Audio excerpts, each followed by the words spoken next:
Day24/7 news కు స్వాగతం.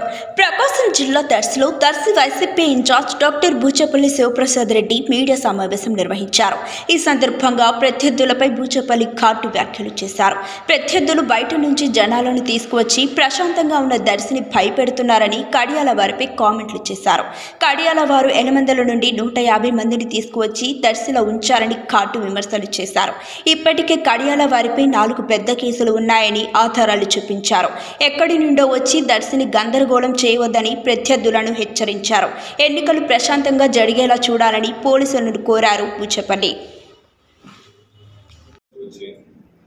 ఎలమందల ఊరి నుంచి వచ్చి చాలా మంది సుమారు 150 మంది ఈ ప్రాంతానికి వచ్చేసి ఎంతోమంది ఇక్కడ ప్రాంతాన్ని ఇబ్బంది పెడుతున్నారు.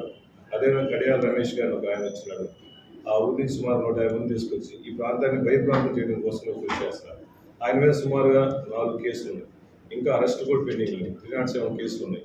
అయ్యా దయచేసి గమనించండి. దర్శి మొట్టమొదటి నుంచి కూడా చాలా పీస్ఫుల్గా ఎలక్షన్ చేసేది. బయట నుంచి వచ్చి మా ప్రాంతంలో భయప్రాంతం చేయదు. పీస్ఫుల్గా ఎలక్షన్ చేయడం కోసం అందరూ సహకరించాలని మనస్ఫూర్తిగా కోరుకుంటూ ఇటువంటి నేర చేతున్న వాళ్ళని దయచేసి దూరంగా పెట్టి ఎలక్షన్ సజావుగా సాగాలని చెప్పేసి పోలీసు వారు కూడా కోరుకుంటున్నారు. నేను పోలీసు వారు కూడా దృష్టికి తీసుకొచ్చేసి అటువంటి రౌడీ యాక్టివిటీస్ ఉన్న వాళ్ళందరినీ కేసులు ఉన్న వాళ్ళని దయచేసి పంపించమని కోరుకుంటున్నాం. ఎందుకంటే మేము బూచపల్లి కుటుంబం ఈ ప్రాంతంలో చాలా పీస్ఫుల్గా ఎప్పుడైనా కొట్లాటలకి గర్వాలు పోయేవాళ్ళం కాదు. ప్రశాంతంగా ఎలక్షన్ చేసుకోవాలని మా కోరిక. ఎందుకంటే దర్శి చాలా పీస్ఫుల్గా ఎక్కడి నుంచో వచ్చేసి మూకుమ్మడి దాడి చేస్తే మన దర్శి పేద ప్రజలందరూ చాలా ఇబ్బంది పడే పరిస్థితుంది. ప్రశాంతంగా ఎలక్షన్ చేసుకున్నామని చెప్పి ముఖ్యంగా ఈ ప్రాంతంలో నా టైంలో కానీ నాన్నగారి టైంలో కానీ ప్రతి గ్రామంలో ప్రతి దళిత వాళ్ళు కూడా నా టైంలో ఎలా చేస్తారు అన్ని దళిత వాళ్ళు స్ప్రింట్ రోడ్డు కూడా ఏర్పాటు చేశారు.